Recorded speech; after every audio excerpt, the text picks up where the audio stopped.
everybody, welcome back to another episode of Basement Arcana Behind the Screens. Tonight we're going to be talking about loot drops. I'm Hui, you're not so average DM. And I'm Skip. And did you know, fun fact, Kid from the hip-hop group Kid and Play was really a kid at heart, and his hair was so tall because he liked to keep Matchbox cars in it like a garage. It was a zipper on the back, and then it would open up, and there was just a bag for his Matchbox cars. Let's get into it!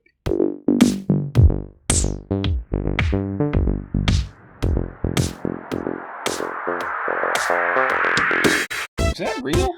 No. Oh, fuck me, dude. You had me going for a second. I was like, is this a real thing, dude? That's good. And we're back! Now, tonight, like I said, we're going to be talking about loot drops. Yes, sir. But before we do that, how about this for a loot drop? What we are doing here is a little contest type giveaway contest thing. Not a contest at all. Nope. It's not it's a contest of sheer will. Said the voice floating in the... Thanks, Ben. Space. Space Ben. Space Ben. Anyways, it is a contest to see who can do the best of rolling a die. Anyways, here's what's going to happen. We have teamed up with our local game and hobby shop, yes. Cooper's Cave. Cooper's Cave. And oh, and let's Ben add those right now. So what's going to happen is I'm going to come back to reality real quick. Yeah. What we're going to do is once you go into the shop, you spend a certain amount of money as yet to be determined, correct? Yes. Okay. Yes, as yet to be determined, you will receive said card. This card, right? Yeah, I'm sure Ben will pull it up in a larger version so you can actually see what's going on. It's got the QR code to our YouTube channel. Spend a certain amount of money, and you'll get yourself a chance to win one of these little potions. There are going to be some other prizes for specific roll sets, but what you'll be doing is this little chest here has a D20 inside. You're gonna take the D20, you're gonna pop it in the hole, and then open her up and see what loot you got. Ooh, that's a fucking 19. You know what a 19 means? And I critical hit on an 18, 19, and 20. Oh, that's true. So guess what? You'll win something. Yeah, that's true. You'll win something. And that's why it's a contest. It's not. It's It's just roll the dice. If you roll right, and you get stuff. Yeah. Simple as that. So basically, my wording. Every roll's a winner, no matter what you get a prize. Every roll's a winner. Yeah, you just might end up getting the circus teller and yeah, you might just end up getting one of those stuffed bears that's stuffed with packing peanuts, and it falls apart as soon as it gets wet. Yep. That's not it. Also, you'll be getting healing potions and magic cards. Oh yes. Such these are right here. Yes. Now, you will assuredly, again, be guaranteed something, whether it be a magic card, a potion. But what happens if you roll a natural 1? Well, I'll tell you what. What happens? I've got a bunch of failed dice. You got a D6 that's got some rolled corners on it. Rolled corners or some like air bubble bumps on the side. Or complete hollowed out sides because there was a giant air bubble in it. But you'll get something. Yeah. And you know what? That could be your oh shit dice. You never know. Yeah. Last resort. So yeah, this kind of game of chance. Yes. Will be going on mostly through the month of September. And Dates may vary a little bit depending on your location of the one store that this is going to be at. So if you're local to us, go in, spend some cash, win a prize, and follow us on YouTube and Instagram. And on the discussion of money spent. What do they need to spend money on it particularly? D&D merchandise. Thanks, Ben. I've had it coming out of my mouth, and he yelled it, and it just got caught. Single chance given. Flat blow. D&D stuff and magic stuff. Whatever that may be. And you will receive D&D stuff or magic stuff. And that's it. Now, friend. So I would consider something like this a valid loot drop. Yes, indeed, it would be. Now, would you? I'm just on a frustrated note because not all loot drops expected in a campaign from your players sort of match up with the actual loot and like what kind of beast or monster they're fighting. Yeah, I mean, I think that most of the time when you kill a level 2 goblin, there's a good chance that the sword of Felindor will fall from. Yes. This goblin totally somehow got himself into a vault in an elven kingdom and took this sword. Yeah, this was the one level 2 goblin that in the whole campaign made it past everything. Yeah. So basically what we're saying is your little first level party, second level party is going to have one hell of a time coming across high tier loot. This is not a dungeon in Diablo or anything World of Warcraft related. One of my players wanted to, in an early campaign, granted it was one of his first times playing, he wanted to farm animals, like experience for animals, and hope they would drop some sort of magical item. And to be honest with you, I think it's crazy ridiculous to think that killing boars is going to poof away 20 gold and fucking bracers, magic wizard bracers. Yeah. I don't think that's plausible, but you know what? It's D&D. I mean, people are going to try. Dude, boars are only worth 2 experience points apiece. Are there any magic weapons here? No. I think there's also a way to there's never going ask any of my players. There's never any magical items except that there are that they forget about. And yeah. Any hoozle. We also have a direct line with the magic seller, but that's nothing else. Yeah, I mean, there's a bunch of things that tend to get ignored, but I think there's a way to narratively, like if you wanted to throw your players a bone here and there, like a bear ends up dropping, 150 gold, right? Maybe that 150 gold is attached to an arm holding the coin purse, and it just happens to be inside the stomach, right? And there's ways around that. I think I had a good example of this in my last session where you chose to you guys were in the swamp outside of the swamp outside of the city, and you decided that you were going to do a little bit of fishing at the end of the night, and you used the lure that I gave you. Now, this is the lure in itself is another thing. Like, it's a lure for fishing. It's not considered magic particularly, but he received it through a gift. Sorry, Ben hates that. Oh yeah, just put it right there. He received it from at the time you did not know it was a king. Yes. And it was a lure that has a +2 to dexterity, and I kind of use fishing rolls with dexterity. So you had a +2 on it. You went fishing. He caught himself like a... What the hell was it? It was an arowana? Yeah. Or an araprima. Yeah. An araprima. Big thing. Like man-eating fish known to eat people. Man. Man-eating fish known to eat man.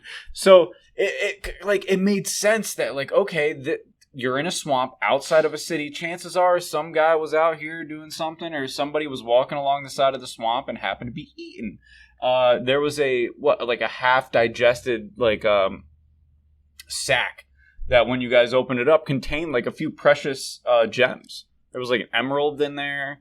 But this was also, mind you, like you guys rolled like natural 20s and 19s and all sorts of crazy stuff that got this gargantuan araprima up on the shore. So, little goblin man. This is where my loot table turned into I'm throwing him a bone. Like, this was a pretty badass situation. And I thought about it. Outside the city has a lot of trade going through it. And I figured, hey, you know what? Cool. Give them this.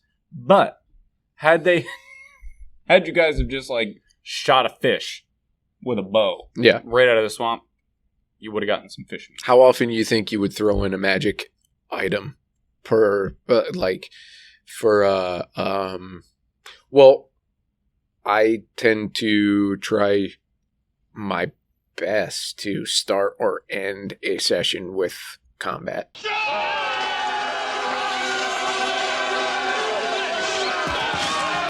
Right.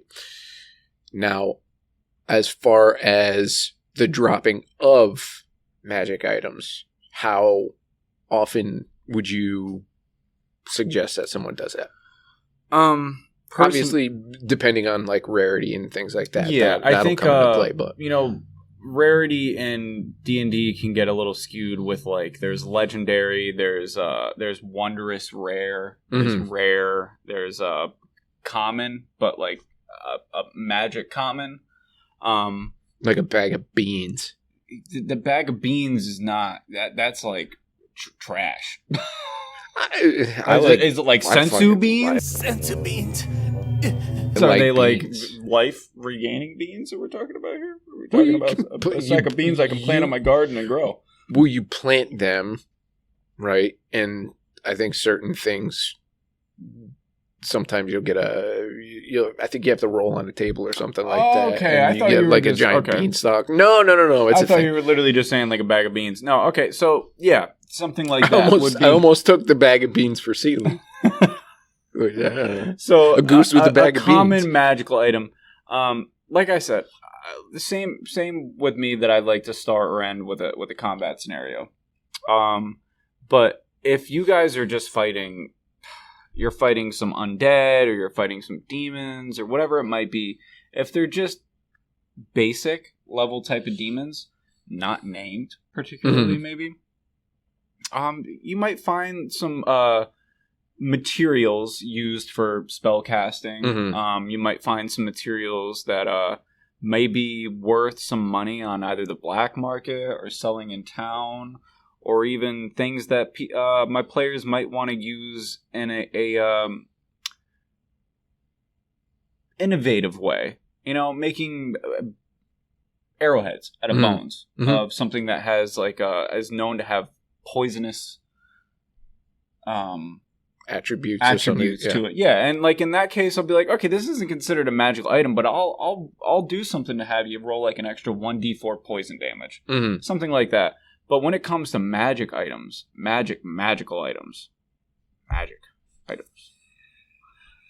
typically I like to roll those out with more named monsters. Sure. Monsters that I have personally named through an encounter that you guys have been searching out. And typically these are associated with, I do feat-based experience. So typically killing these monsters, chances are, is probably a moment that you guys are going to level up. Right. The bigger bads. The bigger, not the big bad evil guy that's going to end the campaign. Let's finish this the way we started. Together.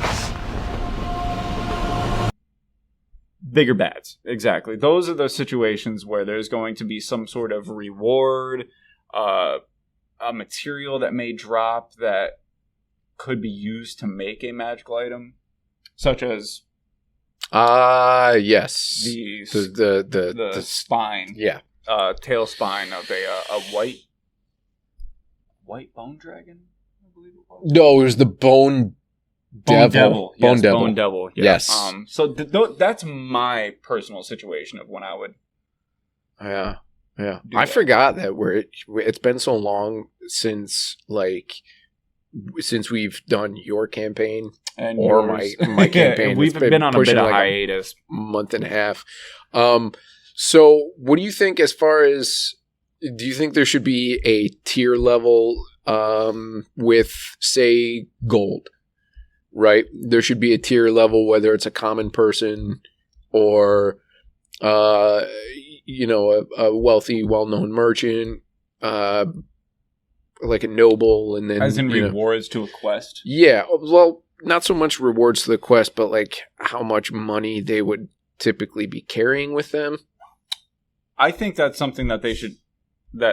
Bless? Was that a sneeze? No, we got you. Bless. Bless your heart. Bless up. If you the basic common person walking through the streets, rogue in your party decides to fucking go for the pickpocket. Chances are they're going to be carrying a couple silver on them. You could be rolling from that previous table from the last episode. Chances are 90% of the time they're carrying a couple silver on them. I mean, think about how many times your players walk into a tavern, a bar, whatever it might be. They order a drink for 2 silver and drop a gold on the freaking table. And the bartender's like, "Oh my god, you fed my family for 3 months." Yeah, So why isn't your party consistently pickpocketed by everybody who's seeing this? Yeah. So chances are a commoner is going to have at best a couple silver on them. Maybe like an occultist leader or definitely not a knight. I don't feel like knights carry a lot of money. What you're saying is flower salesman on the street corner Johnny Tumbleweeds probably isn't going to be dropping any sort of diamonds or rubies if you decide to, snick. If you're looking for a quick Revivify diamond, you're not going to find that on John Tumbleweed. Yeah. Yeah, no, you're going to have to actually go and drop some mucho gold in the jeweler. Something along those lines. And there's really probably not any point in robbing the jeweler in the street either, because chances are he doesn't carry his diamonds and sapphires and emeralds on him. What? Game's over, losers. I have all the money. You mean you have to make your story narratively make sense and all your actions should have some sort of continuous, plausible consequences. Continuum? Consequences. I'm boned. Yeah. That's just my personal opinion. I'm sure everybody runs their D&D campaign differently. I want to play the campaign where you shoot a bat and some sort of sword falls out. Some really cool. Yeah, like a claymore comes out of a bat. A rare magical claymore comes out of the bat. And you're like, oh my god! You get the fucking titanium claymore of Gondathor. Yeah, it had to rhyme. Yeah, it had to. It makes sense. Yeah. It makes total sense. Canon, I'd love to play that. I mean, if there's a D&D loot table out there that is equivalent to D&D, World of Warcraft, whatever, Dungeon Diablo and World of Warcraft, you let me know. Yeah, I'll run a campaign like that. It'll be the most... let me be straight up with you. It'll probably be the most boring campaign you've ever been in. You don't want to continually DM sessions where they slaughter pigs in the woods. No, I've already watched that South Park episode, and it wasn't. Yeah, they already did that. So, I have a question for you, and I know we do a lot of talking about. I tend to bring topics to the table. What are your grievances in the moment as far as your Maybe your campaign or my campaign. I'd like to kind of hear that. Why? What do you hate about everything? What do I hate about everything? Yeah, I want because here's my thing. Aside from, because that's one of the big things I get is, are there any magic items? Why don't we get more good loot? And my thing is, well, fucking stay on track sometimes, you know what I mean? Yeah, you're kind of all over the place. But what, maybe in your campaign or mine, do you see that could use a little fine tuning? I think personally, I'd love to see a little bit more actual, and not so much with you and with a few other players, more in-depth role-playing. Lightning bolt! I think a lot of players, not just in our campaigns, but in other campaigns, I'm sure other people are experiencing the same thing as DMs and players that do really like to get into role-playing, and other players in their party don't. If you're like, I notice in our campaign with you, there's a lot of metagaming. A lot of metagaming. And I get it, metagaming is something that happens in D&D. You're going to do it. Your party's going to do it. There's going to be a whole separate text group that you're involved with that is like, well, this is what's going to happen. This is what we should do if we do this. Hello, Mumbles. Who set me up, huh? If you're trying to figure out a problem, figure it out as your character. Big boy did it. Big boy did it. Big boy did it. Big boy did it. Figure it out as Galleon Forlorn, not Joe Schmo. Yeah. You don't even have to use your character voice. I know some people that are in my campaign and your campaign struggle with character voices. They don't want to do it, or they do it sometimes and they don't do it the other times. I don't even care if it's about that, but talk about it like as if you're coming from your character. Yes. Work through problems. Try to figure it out. Don't just like hit the pause button on D&D and start being like, yo, what should we do? Yeah. I'd like to see that in both campaigns a little bit more. And you can reward that with better loot drops. Yeah. You and I, both as DMs, sometimes it's like 3 hours before the campaign, but it's like we lock down and get in the zone and figure stuff out. And we try to make the most fun we can for our players. And when it goes off the rails completely, yeah. And you sit, it's very hard to it's hard to reward a player with decent loot drops if they either struggle or intentionally divert heavily from the story that you're kind of putting together. I mean, by no means trying to railroad. I don't think either of us have an issue with railroading. No, you know what I think though? I think there's like it's not so much railroading, but I think there should be an adherence from your players to the story that you've put a lot of time into. Yeah. I mean, obviously, we're not just over here pushing or like twiddling thumbs. Yeah, maybe that's my problem. Maybe that's my problem. Maybe I need to reward that behavior more instead of not ignoring it. I don't want to say I'm ignoring it, but I'm sitting here fucking playing with this shit as we're talking, right? So I don't always remember everything. No. So I should probably take better notes too. Yeah. I suck. We all suck. Don't look like the one on TV, Hef. I think that's really the truth about it. Is we both have players in our campaigns that struggle to stay on track with what we presented to them. Yeah. Like, here are these opportunities for me to literally throw shit in your lap. And I'm by no means, I don't think either you or I are railroading into certain situations.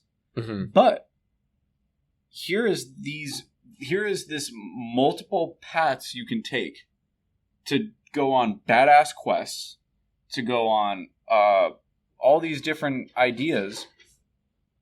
But we want to start... Ben just fell out of his chair. We instead want to go track down the guy that we saw rob somebody in a back alley that I just happened to pull out of my ass because you rolled a natural 20 to look down a dark alley. Yeah. I didn't intend on that. I mean, it is what it is. And people say, you can bring people back to if something was supposed to happen here, it can happen somewhere else. Yeah. Well, sometimes it doesn't narratively make sense. That's to like have it happen. A meandering river, man. Eventually, the river finds its way back to the point of like where it was supposed to be. Sure. But I think it's at that point it's a team effort, and I think we're a little bit divergent on what we fucking started with. Yeah. Here. So loot drops. Before we get the loot is on fire. Anyway, so loot drops. Make them make sense. Yeah. Narratively. Just narratively make them make sense. Don't have a claymore fall out of a giant bat unless you're going for that type of weird-ass campaign that is just going to be kind of busted. Yeah. And like we were just talking about, maybe reward your players for really trying to, they have an inspiration system. Yeah. Ingrained into D&D. Think about inspiration in the same respect as loot. Also, tell your players about the inspiration points, because if they know about it and they're striving for it, you might get better. You're going to get players out of them. Really pushing to make some crazy stuff happen. And it makes for great nights because you'll have like 3 great rolls in a row. And you can fucking give them better loot when you... you know what? Sense. I got to take my own advice. Instead of condemning my goddamn players to the depths of hell because they're not following the story that I want them to follow. Personally, I think my character is the only one that's struggling with hell, but that's just his own fault. Yeah, that's true. Yeah, that's true. Although, no, we're getting too far off topic. Anyway, we're running on a lot of time into this, so roll the dice.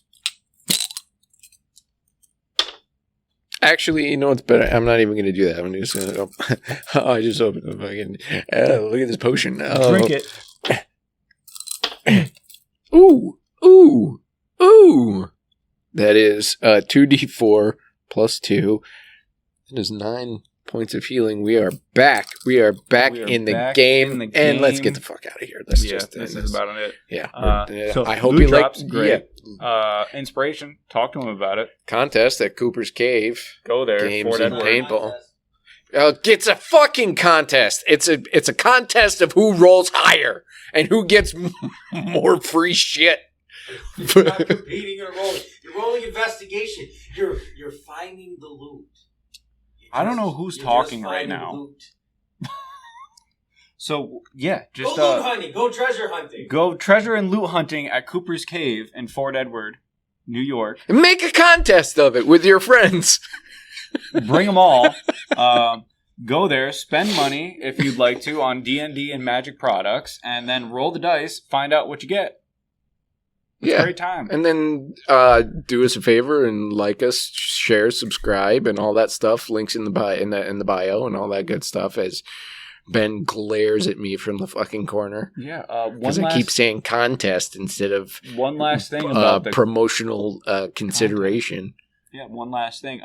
When you receive that card, when you do spend the specific amount of money to be determined, you should smell it. It smells great. You will receive the turkey card, gravy, which can be redeemed the day after, just not the day of, as it's handed to you. Yes, turkey gravy smell was a lie. What?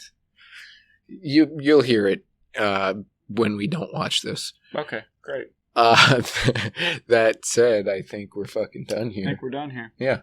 So, join us next time. Till next time. Later.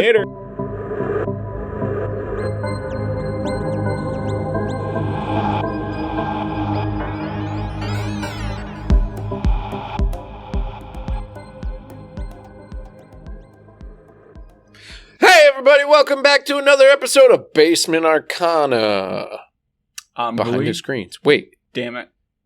Fuck, let's do that again. Yeah, let's do that again. You paused too long. I know. I forgot the other half. Okay. 1 and 2. Let's get do. Hey, everybody. Welcome back to another episode of Basement Arcana Behind the Screens. Let's do it again.